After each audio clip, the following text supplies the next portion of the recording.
Hello dear friends, आज हम देखेंगे चार्जिंग ऑफ कैपेसिटर। तो चार्जिंग ऑफ कैपेसिटर में हम देखेंगे कि क्या होता है। ओके, ये प्लेट ए है मेरी एंड ये प्लेट बी है।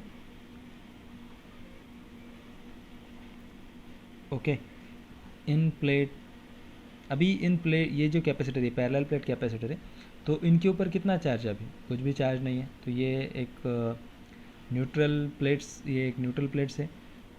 तो इसको मैंने क्या किया है, इसको मैंने बैटरी कनेक्ट की है और ये एक स्विच है,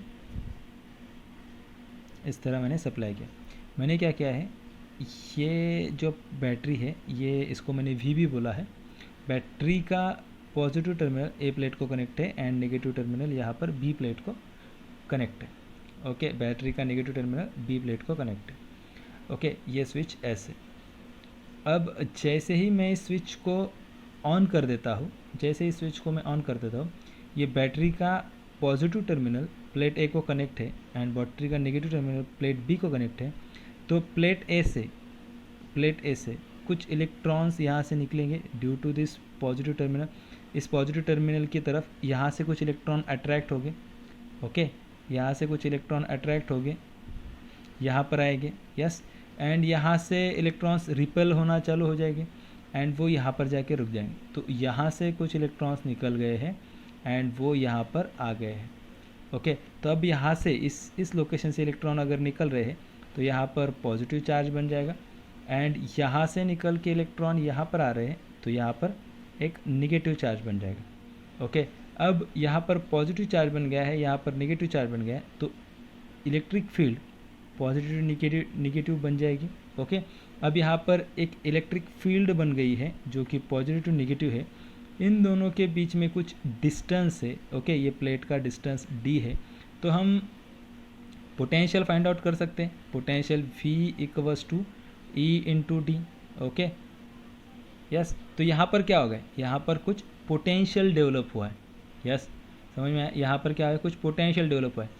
अभी भी हमारा स्विच ऑन है, इसका मतलब क्या है कि यहाँ से इलेक्ट्रॉन्स निकल रहे हैं, यहाँ पर आ रहे हैं, इलेक्ट्रॉन्स निकल रहे हैं, यहाँ पर आ रहे हैं। तो जैसे जैसे यहाँ से इलेक्ट्रॉन निकल रहे हैं, यहाँ पर पॉजिटिव चार्जेस बन रहे हैं, यहाँ पर नेगेटिव चार्जेस आ रहे हैं एंड इनकी वजह से यहाँ पर इलेक्ट्रिक फील्ड बन रही है। ओके, तो जैसे जैसे इलेक्ट्रॉन्स निकलेंगे यहाँ पर पॉजिटिव चार्जेस बन जाएंगे, इलेक्ट्रॉन्स यहाँ आके रुकेंगे, यहाँ पर नेगेटिव चार्जेस बनेंगे। इनके कारण इधर इलेक्ट्रिक फील्ड बढ़ जाएगी एंड इलेक्ट्रिक फील्ड बढ़ने के कारण पोटेंशियल भी बढ़ जाएगा। ओके, तो अब क्या होता है, ये प्रोसेस, अब हमारा स्विच ऑन ही है तो ये प्रोसेस कब तक चलती है? यहाँ से इलेक्ट्रॉन निकल रहे हैं, यहाँ पर इलेक्ट्रिक फील्ड बढ़ रही है, इलेक्ट्रिक फील्ड के कारण पोटेंशियल बढ़ रहा है। तो ये प्रोसेस कब तक चलने वाली? तो ये प्रोसेस तब तक चलने वाली है जब तक VB इक्वल्स टू V नहीं हो जाता। VB इक्वल्स टू V नहीं होता। VB क्या है? VB है हमारा बैटरी का पोटेंशियल। ओके, अब बैटरी का पोटेंशियल 12 वोल्ट, 10 वोल्ट, 15 वोल्ट जो भी है वो रहेगा। तो VB क्या है? हमारा बैटरी पोटेंशियल। और V क्या है? V जो है वो पोटेंशियल है, potential develop across this plates. Okay, इन दोनों के बीच में जो पोटेंशियल डिफरेंस क्रिएट हुआ है उसको हम क्या बोलने वाले? V बोलने वाले। ओके, तो इसको हम यहाँ पर जो पोटेंशियल डेवलप हुआ है उसको हम V बोलने वाले। अब ये V जब इसके बराबर हो जाएगा, उस टाइम पे इन दोनों लोकेशन पे, इन दोनों जगह पे पोटेंशियल सेम हो रहा है। तो अगर पोटेंशियल दो पॉइंट के ऊपर सेम हो जाता है तो करंट कहाँ फ्लो होने वाला है? जैसे कि हमने suppose point A and point B consider किया है। ओके, ये पॉइंट A एंड ये पॉइंट B है। तो इन दोनों लोकेशन पे अगर पोटेंशियल सेम है तो करंट कितना फ्लो होगा? कुछ भी नहीं होगा। अगर पोटेंशियल A का पोटेंशियल ज़्यादा है, B का कम है, तो करंट इस तरह फ्लो, चार्जेस इस तरह फ्लो हो जाएंगे, हम बोलेंगे। या B का पोटेंशियल ज़्यादा है A से, तो हम बोलेंगे चार्जेस इस तरह हो जाएंगे, यहाँ से करंट जो है वो इस तरह फ्लो हो जाएगा। बट अगर इन दोनों का पोटेंशियल सेम है तो करंट फ्लो होगा नहीं। सेम सिचुएशन यहाँ पर भी होती है। इसका एंड इसका पोटेंशियल अगर सेम हो जाता है तो इसके अंदर, इस वायर के अंदर करंट फ्लो होना बंद हो जाएगा और हम बोलेंगे I की वैल्यू क्या हो गई है? 0 हो गई। आई होप सो आपको ये पॉइंट यहाँ तक समझ में आ गए होंगे। हमने क्या किया है, जैसे ही हमने स्विच ऑन किया है, यहाँ से चार्जेस निकल रहे हैं, यहाँ पर आ रहे हैं, यहाँ पर पॉजिटिव बन रहा है, यहाँ पर नेगेटिव बन रहा है। इनके कारण इलेक्ट्रिक फील्ड बढ़ रही है और इन इलेक्ट्रिक फील्ड के कारण यहाँ पर पोटेंशियल डेवलप हो रहा है, और इस पोटेंशियल के का ये पोटेंशियल डेवलप हो रहा है, और ये पोटेंशियल धीरे धीरे धीरे धीरे बढ़ रहा है। एंड एक बार ये पोटेंशियल, इसके अक्रॉस में बने वाला पोटेंशियल एंड ये बैटरी का पोटेंशियल जब सेम होता है, उसके बाद यहाँ से चार्जेस निकलना बंद हो जाते हैं, क्योंकि दोनों लोकेशन पे पोटेंशियल क्या हो गया है, सेम हो गया है। अगर दोनों लोकेशन पे पोटेंशियल सेम हो जाएगा तो करंट फ्लो होना बंद हो जाएगा। ये एक पॉइंट है, एंड इसी पॉइंट के ऊपर हम सारी आगे की थ्योरी समझ में रहने वाली। ओके, नाउ देखो अब होता क्या है। हमने क्या बोला, जैसे ही हमने स्विच ऑन किया, एस ऑन स्विच ऑन किया, तब क्या हुआ है, तब VB इक्वल्स टू VA जब होता है, ओके, स्विच ऑन को हम कैंसिल कर देंगे। जब VB इक्वल्स टू V होता है, battery potential equals to potential develop across capacitor बन जाता है। ये जब सिचुएशन आती है, तब I की वैल्यू कितनी होती है, तब करंट कितना फ्लो होता है सर्किट में, 0 हो जाता है। फर्स्ट पॉइंट समझ में आ गया। जैसे ही स्विच ऑन किया है तो धीरे धीरे V की वैल्यू बढ़ रही है, एंड V जब VB की इतना हो जाएगा तब I की वैल्यू कितनी हो जाएगी, 0 हो जाएगी। इससे हमें और एक चीज़ समझ में आती है। इससे हमें क्या समझ में आता है कि कैपेसिटर, जो भी आपका कैपेसिटर है वो ब्लॉक करता है, capacitor block DC supply, understand. तो कैपेसिटर क्या करता है, ये ब्लॉक है BLOCK, capacitor block DC supply. इसका मतलब क्या होता है, देखो स्विच ऑन करने के बाद थोड़ी ही देर में इन दोनों का पोटेंशियल सेम हो गया एंड करंट 0 हो गया। अगर करंट 0 होता है, इसका मतलब हम क्या कहेंगे, तो कैपेसिटर क्या करता है, DC सप्लाई को ब्लॉक करने वाला है। अब DC सप्लाई क्या है, बैटरी से जो हमें सप्लाई मिलता है उसको हम बैटरी से हमें कौन सा टाइप का सप्लाई मिलता है, वो हमें DC सप्लाई मिलता है, ओके, कांस्टेंट DC। तो अगर हमने एक कांस्टेंट DC इसको दिया है, तो यहाँ पर क्या होने वाला है, यहाँ पर आपका कैपेसिटर जो है वो DC सप्लाई को ब्लॉक करने वाला है। और एक चीज़ हम बोलते हैं इसमें ही, और कैपेसिटर देख लो यहाँ पे, capacitor will act as open circuit, open circuit on DC। इसका मतलब क्या रहता है, देखो कैपेसिटर, अगर आपने DC सप्लाई दिया है तो कैपेसिटर आपका क्या बोल के एक्ट होने वाला है सर्किट में, एक ओपन सर्किट बोल के एक्ट होने वाला है। इसका देखो अब एक सिंपल एग्जांपल हम ले लेंगे करंट इलेक्ट्रिसिटी का, इससे आपको समझ में आ जाएगा।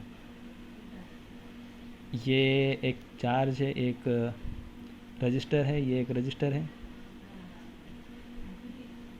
यहाँ पर मैंने क्या किया है, कैपेसिटर को लगा दिया है, ओके।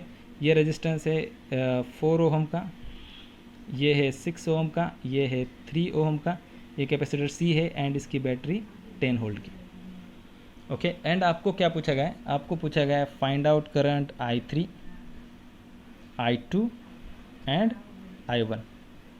क्या क्या पूछा गया है आपको, I3 पूछा गया है, I2 पूछा गया है एंड I1 पूछा गया है। अब इसमें अगर हमें I3 निकालना है तो हमें क्या बोला गया, अगर बैटरी है, मतलब कौन सा सप्लाई, DC सप्लाई।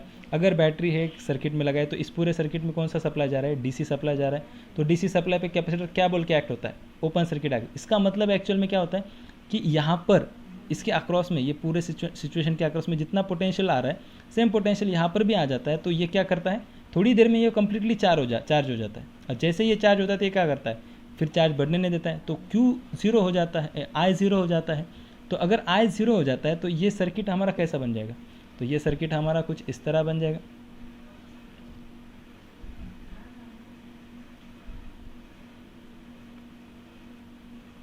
ये इस तरह सर्किट हमारा बन गया, ओपन सर्किट इसको कर दिया। ये मेरा 4 ओम, ये 6 ओम एंड ये 3 ओम, 10 वोल्ट। नाउ अब यहाँ पर अगर ओपन सर्किट है तो मुझे बताओ, यहाँ पर अगर ओपन सर्किट है तो इसमें से करंट कितना फ्लो हो जाएगा, I3 की वैल्यू कितनी आएगी, 0। I3 की वैल्यू अगर 0 आती है तो I1 जो यहाँ पर है, I1 की जो है, I1 इक्वल्स टू I2 लिख सकते हैं हम। यहाँ पर I1 है, यहाँ पर I2 है, तो हम डायरेक्टली लिख सकते हैं I1 equals to I2 and उनकी वैल्यू कितनी आएगी, उनकी वैल्यू सिंपली आ जाएगी हमें V, यहाँ पर थोड़ा अच्छी जगह पे लिखता हूँ मैं, तो उनकी वैल्यू सिंपली क्या आ जाएगी हमें, V equals to I divided by RT, okay, sorry I is equals to V divided by RT। तो V की वैल्यू 10 है, RT की वैल्यू 6 + 4 10, ये 1 एम्पियर, ओके, 1 एम्पियर। नाउ अभी हम देखने वाले हैं और एक इम्पॉर्टेंट थिंग, देखो मैंने क्या किया है, एक ग्राफ निकाला। ओके, वी एंड टी के अक्रॉस में, वी एंड टी के अक्रॉस में, वी क्या है, capacitor voltage develop across capacitor, and T time है। ओके, अब जैसे ही मैंने स्विच ऑन किया है, जैसे ही मैंने स्विच ऑन किया है, वोल्टेज डेवलप अक्रॉस कैपेसिटर बढ़ रहा है, वोल्टेज जो है वो कैपेसिटर के अक्रॉस में बढ़ रहा है, बढ़ रहा है, बढ़ रहा है, एंड एक लिमिट के बाद क्या हो जाएगा, उसका पोटेंशियल सेम हो जाएगा बैटरी पोटेंशियल इतना, उसका पोटेंशियल क्या हो जाएगा, एक लिमिट के बाद सेम हो जाएगा बैटरी पोटेंशियल इतना, एंड उसके बाद कितने भी देर तक स्विच ऑन रखो वो पोटेंशियल बढ़ने वाला नहीं। ओके, ये चीज़ आपको समझ में आ गई कि यहाँ से जैसे ही स्विच ऑन किया पोटेंशियल अक्रॉस कैपेसिटर बढ़ रहा है, बढ़ रहा है, बढ़ रहा है, एंड जैसे ही वो बैटरी पोटेंशियल इतना आता है उसके बाद वो बढ़ना बंद हो जाता है। तो ये जब से बढ़ना बंद हो जाता है तब हम क्या बोलते हैं, स्टेडी स्टेट रीच। क्या बोलने वाले हम, स्टेडी स्टेट रीच हो गया। स्टेडी स्टेट रीच हो गया मतलब इसके बाद आपने कितने भी देर तक स्विच ऑन रखा तो पोटेंशियल अक्रॉस कैपेसिटर बढ़ने वाला नहीं है। अंडरस्टैंड। एंड जैसे ही मैंने स्विच ऑन किया तो यहाँ से लेके यहाँ तक जो भी स्टेट आ रही है उस स्टेट को हम बोलने वाले हैं, ट्रांजिएंट। क्या बोलने वाले हैं, ट्रांजिएंट स्टेट। अंडरस्टैंड, आपको समझ में आ गया ट्रांजिएंट स्टेट क्या है। इसका एक फेमस एग्जांपल मैं आपको बोल देता हूँ। ओके, सेम देखो, आप इसे घर में भी करते हो। अब अगर हमने घर में एक फ़ैन ले लिया, यहाँ पर मैं थोड़ा सा लिख के देता हूँ, यहाँ पर बाजू में हमारे घर में एक फ़ैन हमने खरीद लिया जिसका आरपीएम है 1000 आरपीएम। ओके, 1000 आरपीएम उसकी टॉप स्पीड है। तो जैसे ही मैंने स्विच ऑन किया वो तुरंत 1000 आरपीएम से घूमता है क्या, नहीं।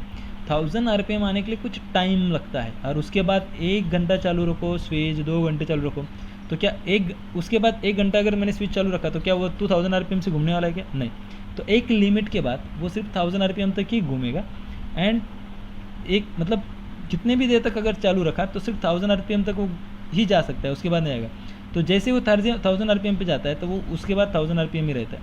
तो ये जो स्टेट है 1000 आरपीएम, उसको बोलने वाले स्टेडी स्टेट रीच, और इसके पहले वाली जो स्टेट आती थी उसको बोलने वाले हम ट्रांजिएंट। ओके, एक सिंपल एग्जांपल से मैंने समझाने की कोशिश की कि जैसे स्विच ऑन होता है तभी वो 1000 आरपीएम से नहीं घूमता है, बट एक बार उसकी 1000 आरपीएम स्पीड उसने अचीव कर ली तो कितने भी देर तक स्विच ऑन रहने दो उसकी स्पीड उतनी ही रहने वाली। ओके, तो इस चीज़ को जैसे उसने 1000 आरपीएम अचीव कर लिया उसको हम बोलने वाले स्टेडी स्टेट रीच, एंड उसके पहले वाली जो स्टेट थी उसको बोलने वाले ट्रांजिएंट। आप यहाँ से भी बहुत अच्छी तरह से समझ सकते हो उसे। ओके, नाउ अभी हमने जो चीज़ पढ़ी है उसको हम एक बार फिर से अच्छे से रिवाइज करेंगे। ओके, नाउ फर्स्ट चीज़ हमने देखा था कि जब VB इक्वल्स टू V बनता है तब I की वैल्यू 0 बनती है। यस। सेकंड थिंग हमने देखी थी कि कैपेसिटर जो है वो क्या करता है, DC को ब्लॉक करता है। Capacitor block DC supply. Okay, और उसी को हम क्या बोल सकते हैं, और हम बोल सकते हैं capacitor will act as a open circuit on DC supply in steady state. ये बहुत इंपॉर्टेंट पॉइंट है। देखो बहुत सारे बच्चे इसमें गलती करते हैं। हमने क्या बोला है कि कैपेसिटर को अगर आपने DC सप्लाई दिया तो क्या करंट फ्लो होगा क्या, तो हम बोलते हैं नहीं, करंट फ्लो नहीं होगा अगर हमने DC सप्लाई दिया है तो अगर आपको सपोज़ कभी कभी पूछा जाता है कि कैपेसिटर DC पे क्या बोल के एक्ट होने वाला है, तो हम बोलेंगे कैपेसिटर DC पे ओपन सर्किट बोल के एक्ट होने वाला है। पर फिर से किसी ने पूछा कि वो क्या हर वक्त DC पे ओपन सर्किट बोल के एक्ट होता है, नहीं, सिर्फ स्टेडी स्टेट में ये चीज़ होने वाली। जैसे ही हमने स्विच ऑन किया था करंट फ्लो नहीं हो रहा था क्या, करंट फ्लो हो रहा था। जैसे ही मैंने स्विच ऑन किया तब करंट फ्लो हो रहा था, बट थोड़ी देर के बाद करंट फ्लो होना बंद हो गया था, और उस टाइम को हम बोलने वाले थे स्टेडी स्टेट। तो capacitor will be act as open circuit in only steady state, not in transient condition. Okay, transient में उसका बिहेवियर अलग रहने वाला है। तो ये एक चीज़ याद रखना है कि अगर आपको ट्रांजिएंट स्टेट में पूछा गया है तो आप उसे ओपन सर्किट डायरेक्टली नहीं कर सकते। ओके, ये जो पॉइंट है यहाँ पर, ये अगर आपको समझ में आ जाता है तो आपको आगे वाली कहानियाँ समझ में आ जाएगी। आगे वाली जो भी पॉइंट्स हम पढ़ेंगे वो आपको समझ में आ जाएंगे। तो फिर से एक बार मैं आपको रिवाइज करके दे देता हूँ। तो देख लो यहाँ पर हमने क्या किया था हमने एक कैपेसिटर लिया था, उसको बैटरी से कनेक्ट किया था विथ स्विच एस।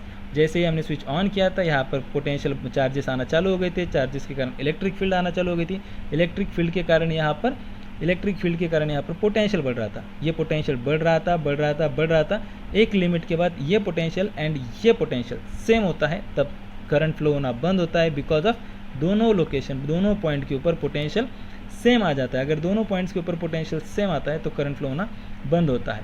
बट और जब करंट फ्लो होना बंद होता है तब हम क्या बोलते हैं, स्टेडी स्टेट रीच। ओके, तो जब स्टेडी स्टेट रीच होता है तो कैपेसिटर में करंट फ्लो होना बंद होता है। और उसी के ऊपर से हमने बोला था V B equals to V होगा तो आई की वैल्यू 0 होगी, एंड हम बोलेंगे कि simply capacitor will block the DC supply. Capacitor क्या करता है, डीसी सप्लाई को ब्लॉक करता है, कैपेसिटर एसी को अलाउ करता है। इतना बस याद रखना है। हम जब एसी फंडामेंटल पढ़ेंगे, एसी सर्किट्स पढ़ेंगे, तब मैं आपको बोल दूंगा। ओके, तो कैपेसिटर डीसी को ब्लॉक करता है, बट क्या हर सिचुएशन में करता है क्या, नहीं, सिर्फ स्टेडी स्टेट में। ट्रांजिएंट में हो सकता है क्या, जैसे स्विच ऑन किया तो क्या करंट फ्लो नहीं हो रहा था क्या, नहीं हो रहा था, इलेक्ट्रॉन्स फ्लो हो रहे थे ना, यस। आई होप सो आपको ये लेक्चर अच्छा लग गया होगा। अगर आपको ये लेक्चर अच्छा लगता है लाइक करो, सब्सक्राइब करो एंड ज़्यादा से ज़्यादा बच्चों को इसको शेयर करो। Thank you.